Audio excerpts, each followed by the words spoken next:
Record. Hi, everybody. Thanks. First, we're going to introduce ourselves. My name is Ramona Walls. I'm a scientific analyst at CyVerse at the University of Arizona and a BisQue user. Hi, I'm Chris Bielik-Paul. I'm a lead of the BisQue project, co-lead of the BisQue project at University of California, Santa Barbara, and a developer of BisQue. So hi, I'm Dmitry Fedorov, and one of the developers of BisQue, and as well here in UCSB. So we wanted to start off the webinar by saying, please enter your questions into the chat window. And I also wanted to mention that I wanted to thank everybody for joining us for this first webinar on the basics of using BisQue for data management, image management, and utilizing the capabilities there for metadata management.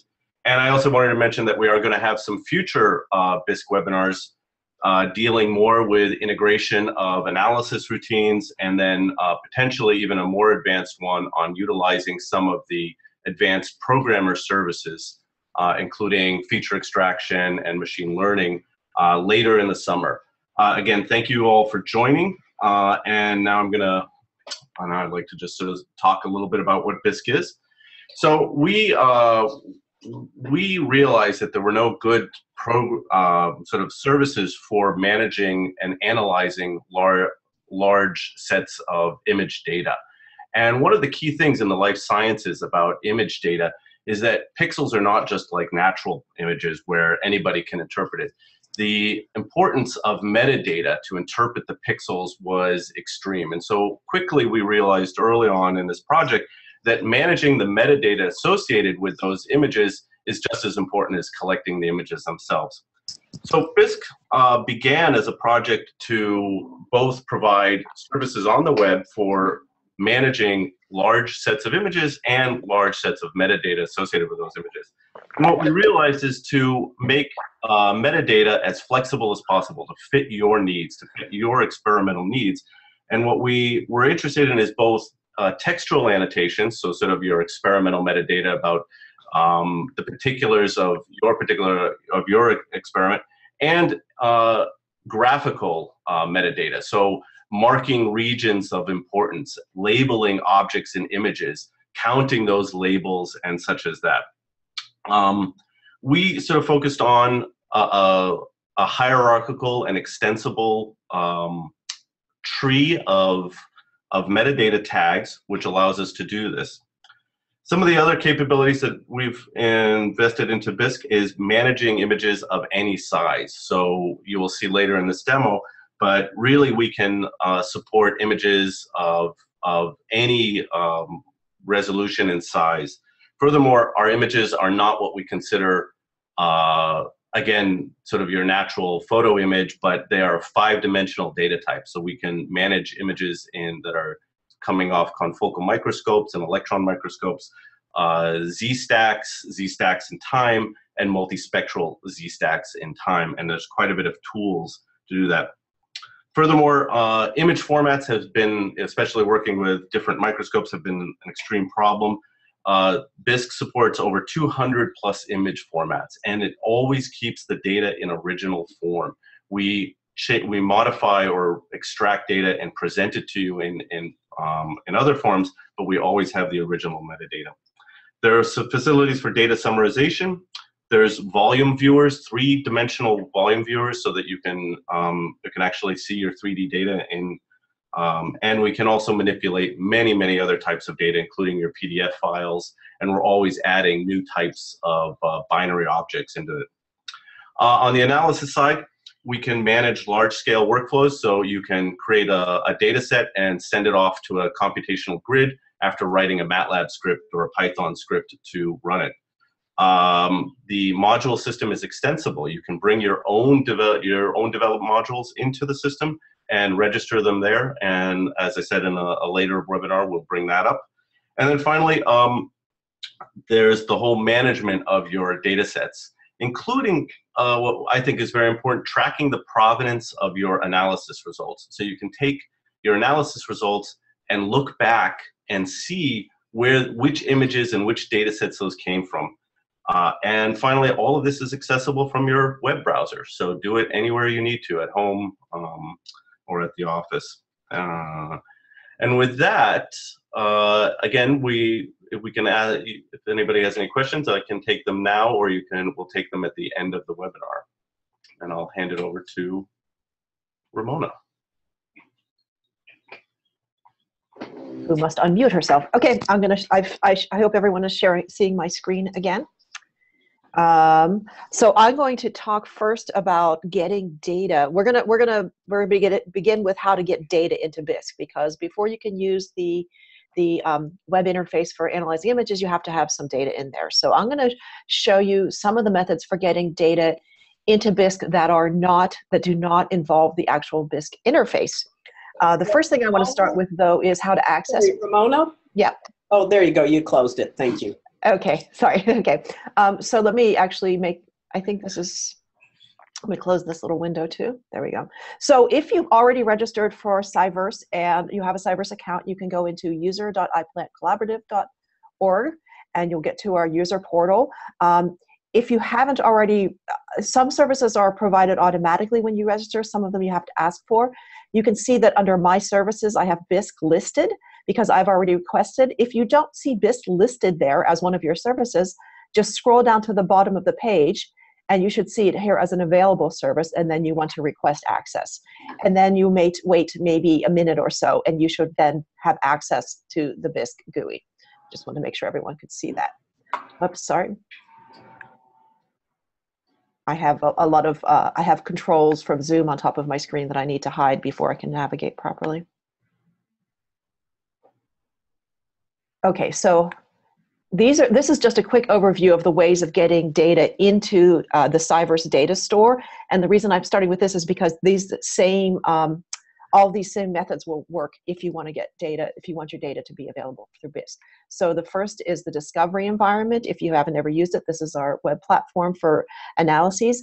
Once you've created an account with BisQue, once you've registered for BisQue, if you look under your username in the data window in the discovery environment, you should see that a folder's been created that's called BisQue_data. And that's where, if you're uploading data through the BisQue web interface, that's where that data is automatically going to be stored. You can see that I've already got a number of images that I've uploaded through BisQue and some things that I've uploaded here. Of course, I can also just use the DE. If I upload an image directly into this folder, which I will do right now, say upload simple image from desktop. I can go to my desktop and upload an image here. Let's do this one that I don't have. Just a random image. Upload that. And now this image is being uploaded. If I refresh, you'll see I've got this image uploaded as part of my data store. It's right here. Now, if I open up BisQue, which I think I need to do in a new tab.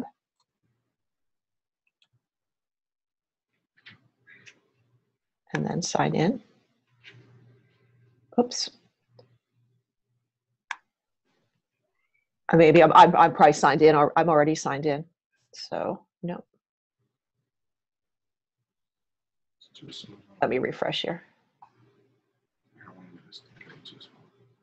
Okay. And go to my recent stuff, images. There's that phenology image that you can see that I uploaded through the discovery environment. It now shows up in the BisQue browser as well. So any of the other methods that you can use to get data into the CyVerse data store, you can also use as well. So one of those is iCommands. That's our command line interface for uploading data. And another one is CyberDuck. I'm going to be sharing a presentation at the end of this, by the way, that provides the link for the help documents for doing all of these things that I'm doing, so that you won't need to try to copy the links off of the video. So let's start with iCommands really quickly. That's another way to get data into the CyVerse data store. If you follow the directions on this page on how to set it up, I've already got it installed on my computer, so you can see I'm sitting here. If you don't use the command line, some of this is going to be a little bit fast for you. I'm sorry, but if you're already a comfortable command line user, then this should hopefully make sense to you. So I'm in my home directory on my computer right now. I'm going to switch to my desktop because I have some images there. So I do a change disk to desktop, and then do a ls to list the files. These are all the files that are stored on my desktop. And you can see I've got one there that's called like walls, where is it? Walls, new JPEG. That's just an image file that I happen to have. Now I want to access my CyVerse data store from the same window. I use init, which is initializes icommands. There was a request to make the text larger. Oh, sure thing. Well, I should have thought of that because I'm one who likes that. There we go. Okay, let me, whoops. Just try to make this more in the center of the screen so people can see it as well. There we go. Okay, so now I'm logged into the CyVerse data store. Now, instead of typing just ls, if I type ILS, it will list the files in my directory where I am right now. And you can see I'm actually already in the BIS directory because I was browsing here last time within my data store. And these are the various folders that and files that I have listed within my BIS directory. So now to upload a file there, I can go back, and the file I wanted to upload was this one called walls new. So I just use an I-put and there, and it's going to upload that file into the directory where I was. So now if I go back to the discovery environment, I do a refresh, you can see that that file walls new has been uploaded into my directory. And if I go then back to BisQue, and I'm not sure what happened here. This is probably some weird Chrome thing that I zoomed out. Control-0. Yeah, okay, thanks. Yeah. Okay. I'm usually not using, I'm trying to do 10 things at once, so the refresh rate's a little slow. But we don't necessarily need to wait to this. The point would be that now that I've uploaded that file into the CyVerse data store, just like the one that I uploaded through DE showed up, it will also show up here in the BisQue browser. I've messed up my browser, so I'm not going to make you wait while I do that. The last thing I'll show you is CyVerse.org, which is also a way for uploading images. You can see I'm logged in here to CyVerse.org. You can see that my BisQ_data directory, let me refresh this. I was doing this last night. So if I look at my BisQ_data, it's not showing, it's not updating. Let me just close this connection and reopen.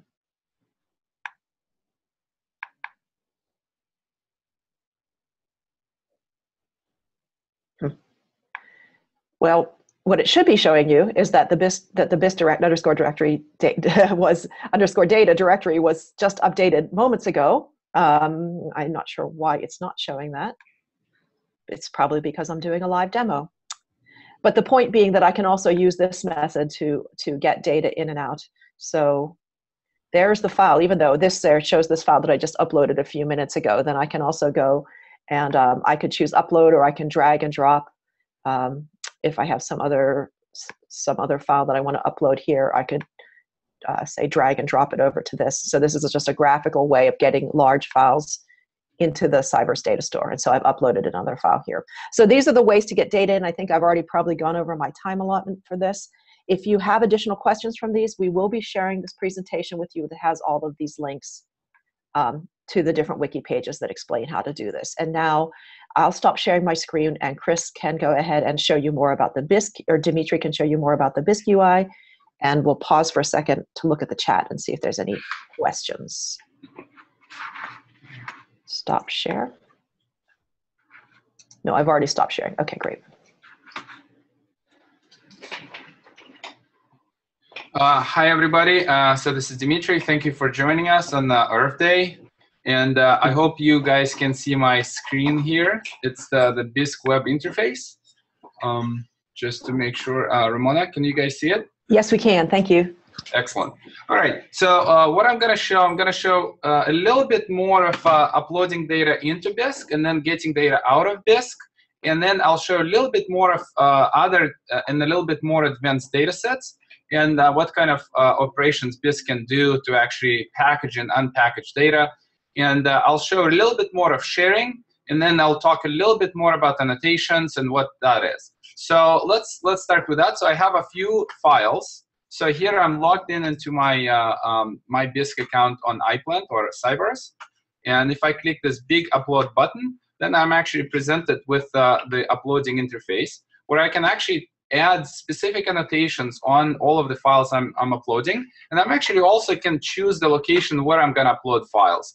So right now it's actually decided automatically for me to use the ISO date for the files being uploaded, but I'm actually going to create a new directory and going to put all the files in there. So in this case, I'm actually going to go to iPlan Home, and we'll create a new folder in there. I'll call it a webinar, so that it's a little bit clearer where things go. And here I can simply drag files. You're not going to see this, but I have a directory with 4 different files, and I'm going to select them and simply drag them into this window. And you can see that some files were immediately accepted, and some files, they actually have this big yellow box, and it actually is asking me to do something. So the files that were accepted, it actually recognized as a Zeiss LSM file, one of them, 90 megabytes here. One is a JPEG file, and there are 2 files that are actually packages. So one is a tar Zeta and one is a zip file. And so what I'm going to do, and I can actually select some operations to be done on these files. So in this case, you can see that the name of this on this folder, on this package is separate images. And so basically, I'll actually find the thing that actually matches what I'm trying to upload. So in this case, it's several unrelated images. And so it basically will unpack and include them in there. And then in this case, this is several images that actually constitute one Z stack. So multiple files creating a Z stack, a 3D image. In this case, I'm selecting this as a Z stack. And once I click on it, you will see that I'm actually presented with additional choices to add information, because typically these images do not contain metadata enough to actually describe the image. So in this case, all of my images, they're just set of TIFF files in a zip, and they all have channels in there. So I'm basically leaving channel 0. And here I can just provide some sort of resolution in microns. In this case, I'm just providing some not real data, but just kind of to show what this is. So I click OK. So all of these guys can be uploaded. And I would actually like to add a little bit more metadata describing these guys. So, and we'll talk about the metadata a little bit later and what it is. But it's basically free, and you can put any kind of information what you want.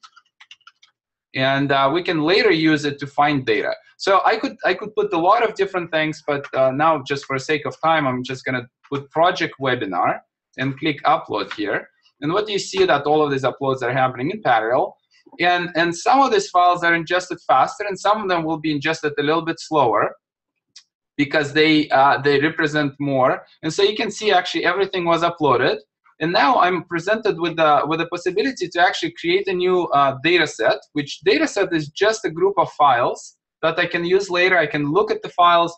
So in this case, I'll create a new data set, and I'll call it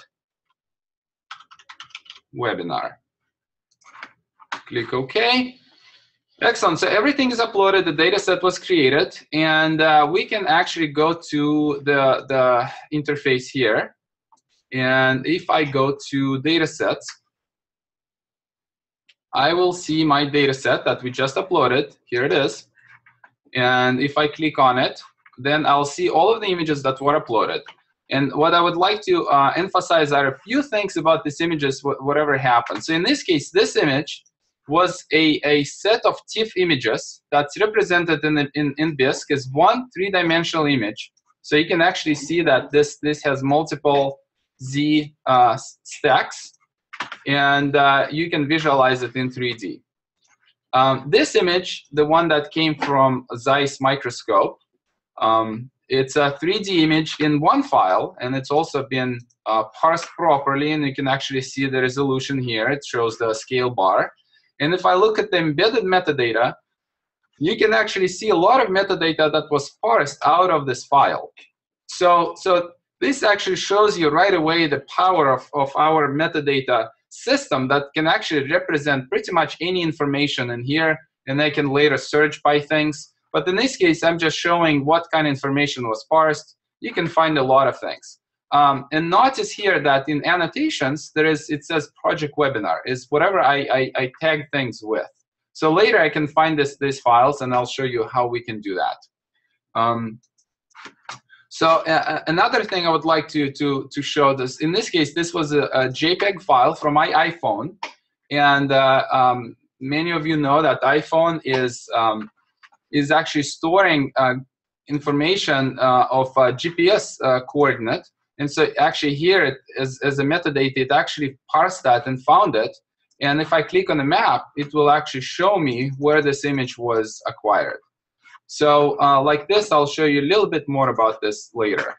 And in this case, another Tarzeta file contained multiple files in it. And what actually happened is that the system created another data set with all of those files in it. And so my imported data set actually contained a data set in it as well. And there are all of these files there that were properly parsed, and they can be three-dimensional again files and that kind of stuff. So in this case, this is a three-dimensional image. Okay, excellent. So I think I showed a little bit of this different data types, but let's try to download things as well. So we have a fairly nice download interface, and I can click here on download. So let me go to one image, and I'll show you right away the options to download things. So this is a Zeiss LSM image. Once I'm on this image, I have this big download button. And what I see are a few options. So I can actually just simply download the original file, or I can download this file converted into an OME TIFF format. So for example, if you don't have a viewer that can visualize your original file, or I can download it packaged. And in this case, the package will come back along with the metadata that is in the system right now. So this metadata comes out as an XML file, so you can actually use a lot of information about this later. And anywhere in the system, I can always go to this download manager and actually create a larger package with different things in it, with all of their metadata and everything. So let's just try to do it very quickly here, and I'll just select a few images. So the few images that I just uploaded. So I'll add them here, and I'll click download. So actually here, there is a choice of different formats, and in this case, I'll use gzip. Yeah, so I can actually add a little bit more information. I can actually add some analysis. I'm not going to show this right now. Yeah, so I click download, and it started downloading this file, and this is Tarzeta, and contains all of this XML and everything that the system is storing. So we'll talk about this a little bit later too. So okay, excellent. So we've done that. So let me show a little bit of other functionality like this data sets. So the data sets is basically just a group of different resources in the system. And the interesting part about data sets is basically they're very dynamic links. But the really cool part is that it actually can show me all of the metadata that's stored within the files just of this particular data set. So I can actually see different things here, and I can find, for example, images that have some ground truth or cell centroids. So if I click here, then I see one image that contains cell centroids. So this is the power of this kind of data set. And I'll show a little bit more of how I can organize this data later. Okay, so let's share a few things. So the power of BisQue is actually in the fact that this is a web app, and you can actually share things very easily with people. So one of the things you can do, you can share a group of files or individual files with people, and there is a share button right here. So once I'm in the sharing dialog, I can actually find the user. So in this case, I'll try to share with Chris, who is also here. And now I added Chris, and it's actually this data set's being shared. So all of the files in this data set's been just shared with Chris. And here's the permission. It's just a read permission. But I can actually change that to edit permission, so he can actually start annotating my files as well. So what's going to happen is Chris is going to receive an email to this email address that I have shared this data set with him. And he can go there and edit the files and start annotating. In fact, what is done very often in our system is that we have students annotating images, and people actually create these data sets of parts of data sets they would like to annotate and share that with students, and then they go there and annotate them. and later we can actually create classifiers, and we can talk about this a little bit later. Okay, so I showed sharing. Well, actually, let me show a little bit more on sharing. So here I'm on one specific image view, and this is a fairly large image, and I can navigate here, and I'll actually show a little bit of the viewer. Yes, in this case it's a 17K by 17K image, so it's very large, and you can see that we are navigating in this image just like in Google Maps or Google Earth. And I would like to show another very simple thing here in export. There is get embed code. So you can actually embed the view of this image in your website, just like with YouTube. So you can actually copy this and insert it in your website. And as long as this image is publicly available, which is a button here, so I can make this image publicly available. So if I click on it, now this image is published. This image will be viewable by many, many people. Now, this is not a standard viewer, just like your photograph viewer for very large photographs. We can do a little bit more here. So in fact, this is a false color image, like many fluorescent images are. And I can actually do some operations that people would be used with. So for example, I can disable one particular channel and disable another channel. And all of these operations are happening actually on the fly, with only the view that you have. So it's reasonably fast. So this can happen with very large images. And I can do for example, I can equalize this view, and you can see that it's bringing up a little bit of the background information. But I don't want to see that. So I'm coming back to my data range, and I can enable and disable channels. And like this, we can actually see a little bit more. And the metadata structure actually allows us to do quite a lot of cool things here. And as you can see on this image, I have a lot of description about this. So there is a link to a publication. There is the names of experimenters, what kind of experiment this was. So all of this can be stored, and actually the metadata structure is a hierarchical structure. So it can actually store a lot of information in it. Okay, so how can we use this metadata a little bit better?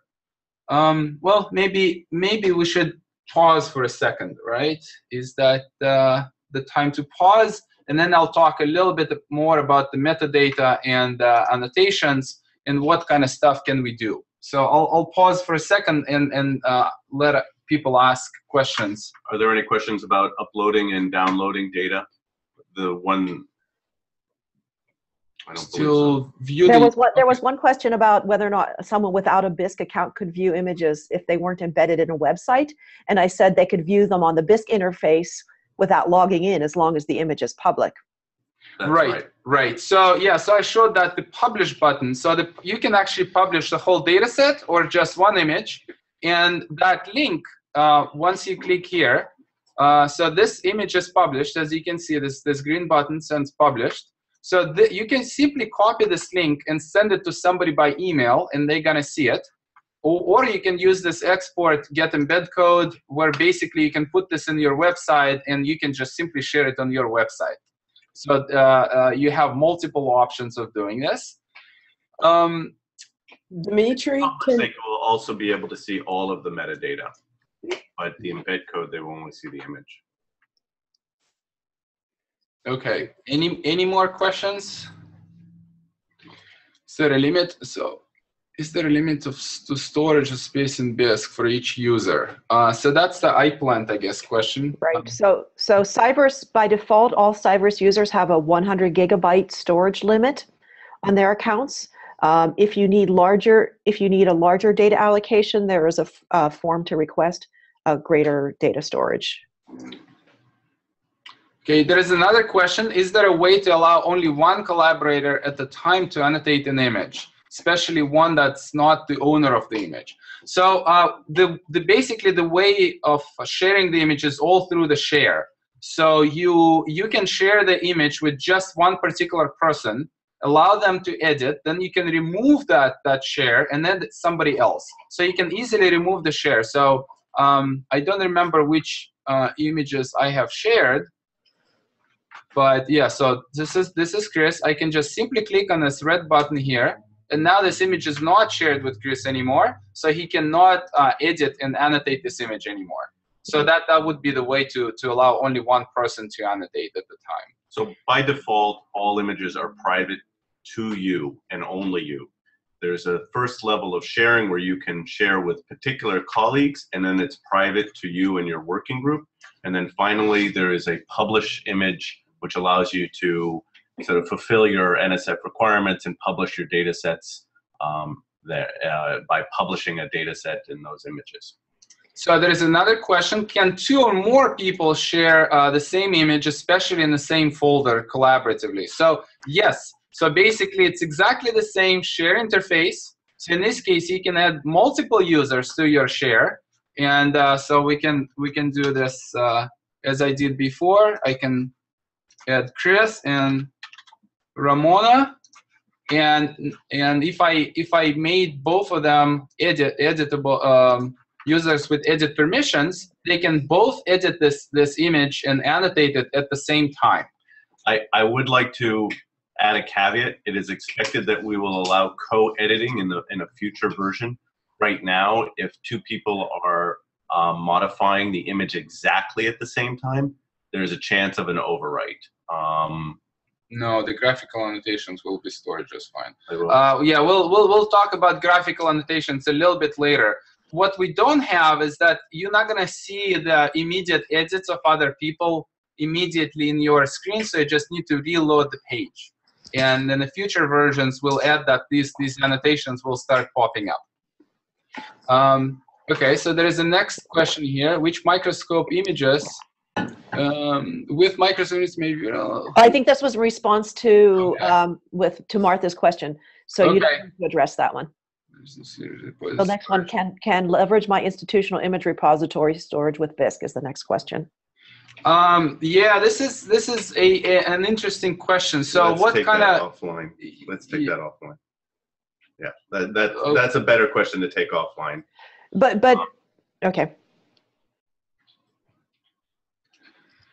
To recognize Olympus file types. Yes, so we do support Olympus OIB and OIF files. So OIF files are basically, it's the same as OIB, it's just a group of files. So in order to upload OIF files, you would have to package them into a zip file and upload. And OIB files is one file, one multi-dimensional file. You can simply drag and drop, and it will show up just fine. It's always the end, so always read the question.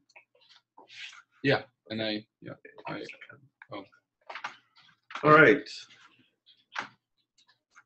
Any more questions? Sounds like we have answered that. So let's maybe proceed a little bit more to the annotations. And okay. So I'm going to close this one image view, and in fact, what I'm going to go is to all of my images. So I'll click here, Browse Image. So and excuse me that I might be going a little bit too fast, but our time is compressed, and we can always answer offline many questions, and also you can probably watch the webinar again to see a little bit more. But here, this is showing kind of all of the images that I have. And I would like to show some of the functionality that we have with our metadata and what kind of things you can achieve. So in this case, you probably remember when I uploaded one data set, I actually put a specific tag, and I called it project. So I can actually come in here and find my project. So you can see there are a lot of annotations in all of my images in general. So if I click on a project, you will see that only images that contain a project tag are actually showing up right now. And what I see here is I see other different projects that I have in my system in general. So if I actually select here webinar, I will see images that I have uploaded during that preview of uploading. So now, selecting the project webinar, I actually see other metadata tags that are present on images that I have uploaded. So I can actually find some other things that I'm interested in. So, okay, so this actually allows me to find things. And we also have not just textual tags as I was showing before, but we also have graphical tags. And in this view, they actually show up as blue. And what I can find specific things. And as we were mentioning that these annotations are very free, so any user can define any types in any and can describe any processes or objects in their biological images. So in this case, for example, there is an anemone here, and if I click on this, I will find all images in my data set that have this anemone. And in this case, it's one underwater photograph. And if I go to this file, what I will find is that I have anemones somewhere here. So this is how I can actually find. In this case, what you're actually seeing, yeah, there are some points that are laid in a grid fashion over the image, and they have some specific data types to them. If it's gonna show, I don't know why is it not showing. It's right here. It's very strange, but okay. Yes, here it is. So there are some anemones right here. You can actually see it. And I will show a little bit more about these graphical annotations just in a second. So this is how I can kind of browse and find images in my data set. So let me show a little bit more of example types and example types of metadata that we can store and what stuff we can do with them. So I have a specific data set, I call it demo, and I have a little bit more interesting images in this data set. And let me show you some interesting examples. So for example, we can parse all of the geographic information from image metadata. And if I go in this data set, and all of these images, they have some form of geographic information in them. And if I click on the map, I actually see on the map where these images were acquired. And let's go to one of these images here. And in this case, this is an aerial image. It's a geotiff, and it has a lot of information in it.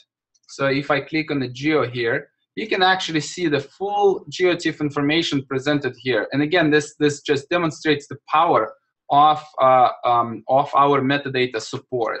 And actually, in fact, if you notice here at the bottom, it actually shows me also the geographical coordinates, of my mouse position. So I know exactly where I am at any moment. And if I click here on the map, it will also show me where I am in space here. And actually, if I select satellite, you will see it's a similar location, but it's with a different view. Okay, so other images like the iPhone image, as I showed before, they are also recognized, and I can see here the location of that particular image. Okay, so let's go back. So very large images can also be visualized in BisQue, and we have multiple formats supported. So in this case, this is a histopathology image. And in this case, it's 46K by 32K. So it's a very large image. And I can actually navigate in this image. And you can see at some point, it's really fast to navigate, but at some point, it might be a little bit slower. So if I click here, you see some tiles are coming in a little bit slower. And what happens actually, the first time you view a particular area, we actually cache some of the styles and we create a view. So we can create a view on the fly. So you can actually change, for example, contrast. And I'm going to fetch that from the system in a particular contrast. But the next time I'll come back here, that particular view is actually cached and it's going to be a lot faster to see. Oh. Right. So, okay. And I have a little bit more about the graphical annotations. So in this case, the graphical annotations can not only come from people, but they can actually come from automated analysis. In this case, I just want to show a little bit of this. So we have this specific algorithm that detects root tips. And actually, this is another example that an analysis can produce a meaningful annotation. So in this case, I actually know that these are not just simply points, but they actually represent tips of this roots. And if I navigate in time here, I will see this little tip show up here. And then we'll talk about analysis a little bit later. I would like to also show a few other modes of viewing images. So we actually have different presentations for images. So in this case, it's a time series, and I can view it as a movie. So it takes a little bit of time to create the movie first time. I actually pre-created this movie and it was pre-cached, so it shows up really quickly. But the moment it does it, I can actually view this movie. And in this case, this is a set of TIFF files that's stored in the system, but it can be viewed as a movie. And in fact, what I can do, I can export this particular view as a video and embed it in my web page as well. So I hope that's pretty useful. We also support data types. Actually, let me show a different image. We also support data types that are 4-dimensional. So in this case, this is a very interesting example of cell division. And what I can show you guys, so here it's in time, and you can see the spindles here. And this is a process of cell division. And what we also can see is that this is actually a 3D stack.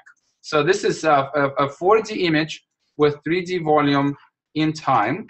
And we have different operations here. So in fact, I can come in and I can actually ask for a projection for a specific, for example, time position. So I can do a maximum intensity projection. So you can see the Z slider just disappeared.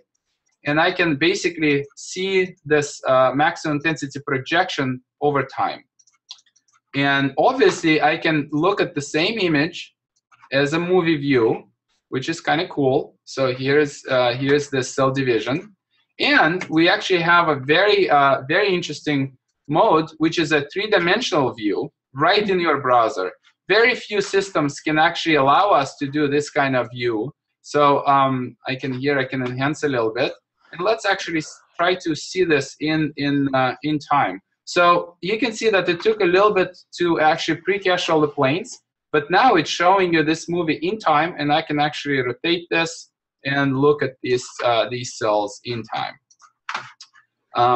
Okay, this might not be the most interesting 3-dimensional example, so I'll show another image, another 3D view.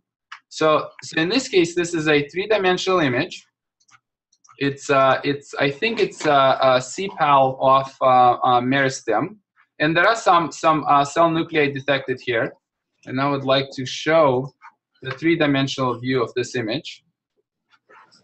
And so here I can actually rotate this. So the graphics card here is not the fastest, but still it allows me to do different enhancements. I can do different operations to view this thing a little bit better. And the cool thing that there are more operations. I can actually export this as a video and embed it in my website or this particular 3D view, or I can actually put it in a paper or something like this. So there are a lot of options that we allow, which we're probably not going to talk today. Let me just double check. And I think I'm perfectly, I still got time. All right. Okay, so since I have a little bit more time, let me show a little bit more of adding textual. Oh yeah, so actually I didn't talk about the templates. So let me talk about the templates. We haven't added. Right, so yeah, so I'm gonna show that. So we have a specific functionality of adding annotations, and we can actually make these annotations a little bit more complete and specific. So in this case, this image contains several descriptions, like who is the experimenter, some types. It's basically things I can search by. So species, Arabidopsis thaliana, and the type of the tissue, and what kind of experiment that I was doing. But I can actually add any kind of information that I want. So demo, test, and I can just simply add this here. And what I can also do, I can actually add additional tags as children of this particular tag. So I can actually create trees. Let me actually edit some other images. I don't want to be modifying, I guess, this particular data set. just because I could demo it more often. So I'll go to the data set that we have uploaded, the webinar, and I will add a few things there. So let's go to this, maybe this image. Okay, so I would like to add, for example, a reference to a paper, or maybe a reference to another image even in my BisQue database. I can do all of that, and the really cool way of doing it is using templates. So I can actually import a specific template, or actually I can import multiple templates, and I'll show you how we can create these templates. So in this case, I will add the specific template, and I created laboratory references. And in this case, it's a publication, and I can put the URL here. So let's just put any URL.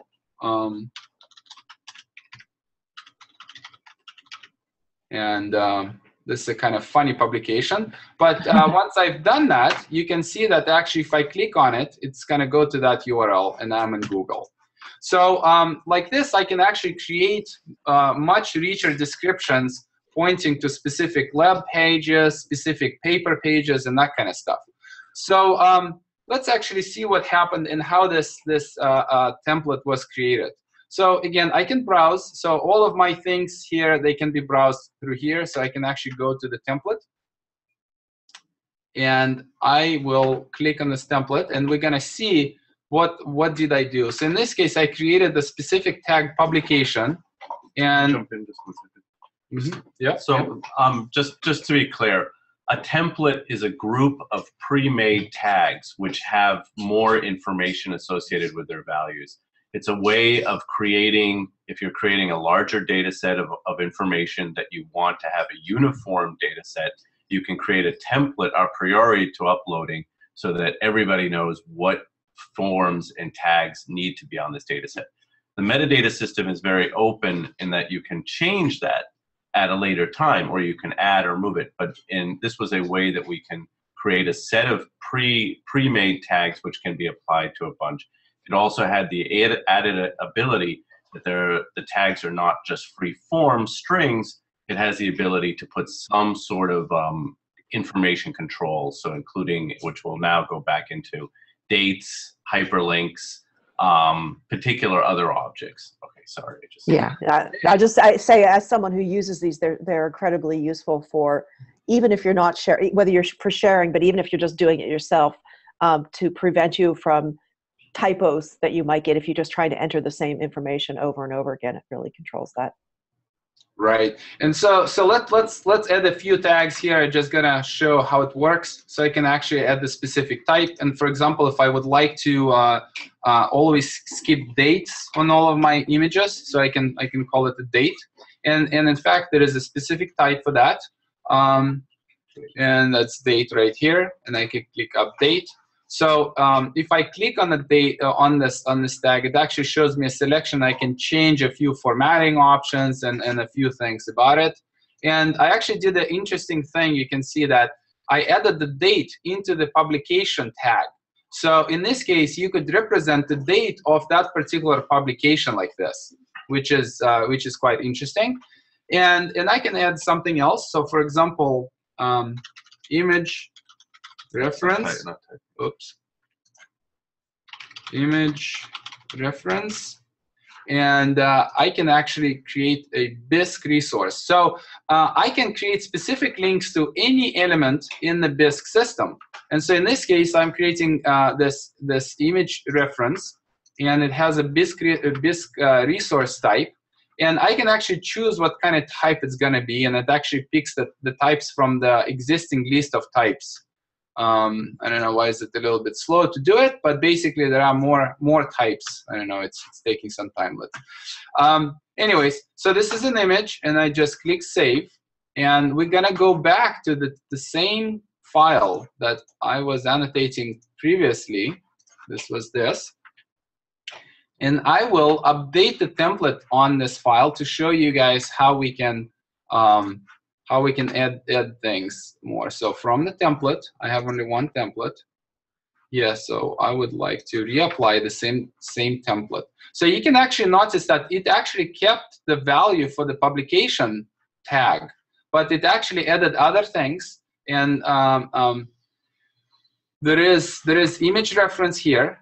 And in fact, if I try to edit this, what it gives me the image view. So I can select any image, and this image becomes a reference here. So it actually shows me the file name, says it's an image, shrimp eye, and if I click on it, then I will see that particular image that I've added. So I can create very complicated trees of data like this. Okay. So there was a question about the 3D views. All right, we can probably take that offline. So any more questions? I think we should. Yeah, we're a little bit over time right now, so yeah. So do you want to comment on the 3D? Yeah, so Read the question.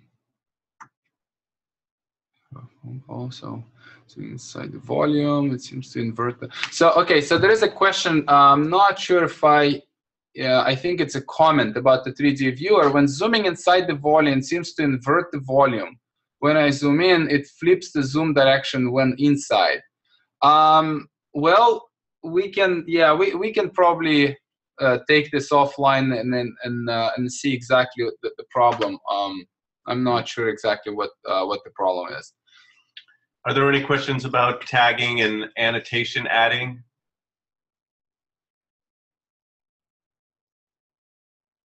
It doesn't appear so. All right. For the metadata templates, it might be nice to show one that has sort of the drop-down choices. Enumeration for Oh yeah, combo boxes. combo box. Here we go.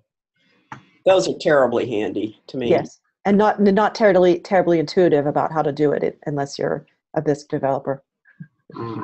Right. Okay, let's add one of those. So let's call it. We would like to do a Species list. well, yeah. Plant type. Okay, so the type of this tag is gonna be combo box. Here it is. And if I click on this, so you can see it actually tells you to enter comma-separated display values, and there is this past values here, which also says comma-separated values. So there are two things that you can actually store one value as a tag value, and you can show something else with maybe a little bit more description. So for example, we can do species as well, I don't know. Bidopsis, comma, and then Cat, dog. okay, cat, dog, not necessarily species, I guess, but all right. And then what I can do here, Plant. Diana, maybe a more complete view of this, something like this, and so I can actually use a slightly bigger view. So I click on save here, change the save. So let's go back to the same image. Where was this? I'm just clicking around. Yeah, the dividing cells. Let's reapply the same template here. So again, import template. So I only have one template. So it says that it's applied. I'm reapplying it. And so here there is species. And if I click on this, then I see a selection of these values. And so I can actually say that this is a feline, I guess. And you can see that the value is cat. So there was a question for ontology support to assist in tagging. Actually, we do have some users who we are working with that are adding ontology support into BisQue so that the tagger, instead of being a multiple, instead of always having an open set of tagging, will be constrained to use the ontology. So that is a coming feature. It is not there yet. So there is another question. When I download an image, do tags come with it?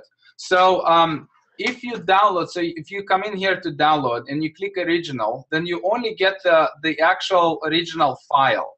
If you use any of these packages, or you click on this download manager like this, then in this case you will download all of the original files plus all of the metadata that store about this file in the packaging format. So we actually call it the BisQue package. So it's going to be simply a packaged file with some XML files in it. And you can actually take this package and upload to any BisQue instance, and it will actually pick those annotations right away and will show them in there. So yes, they will come as a separate XML file. Yeah, so with the file name plus .xml is all your tag information. We always know information is captured by the system that cannot be extracted easily. Okay, any more questions? Okay, here.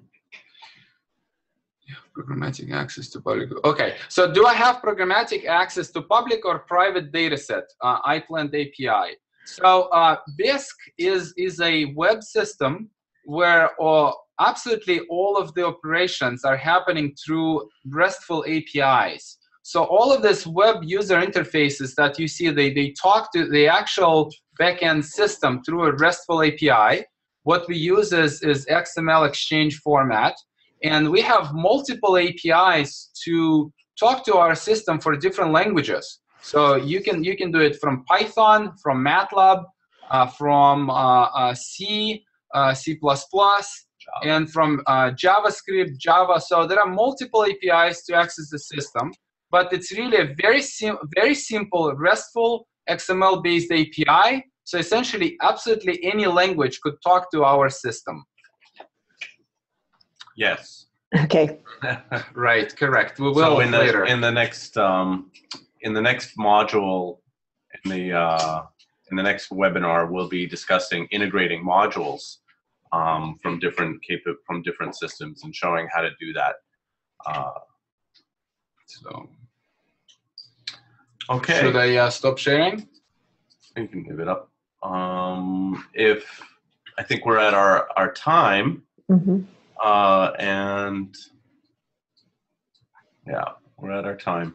So yeah, so if we'll just leave it open for another minute or two, but we can start to, thanks everybody for watching. If you have any questions or comments, you can email us directly, or you can either email iPlant. That's probably the best way. Again, you should get your accounts on iPlant. They give you a lot of support there. So another good way to ask questions is through our user forum, which is ask.iplantcollaborative.org. That way other people can have the benefit of reading your questions. Mm-hmm. Mm-hmm. And we will be, as Chris pointed out, or Dimitri may have pointed out during the webinar, we are recording this. We will be sending around a link. Martha, will you send a link to all the registered participants, right, with the recording? And that will also show the slides with various help links. Yes, I'll send that out shortly after we end the webinar, together with, of course, as always, a little questionnaire so that you can give us feedback, let us know what we could do to improve, what worked well, other topics you might want to hear. Great. Okay, well, thank you very much to all of the participants. Look forward to, well, not seeing some more of you in the next webinar. So again, if you have particular interests that you would like to see covered in a webinar, please send that also in on the next, for the next one that we might be able to include. Yep. Okay. Thanks, everybody, and goodbye. All right. Bye. Thank Bye. you. Thanks.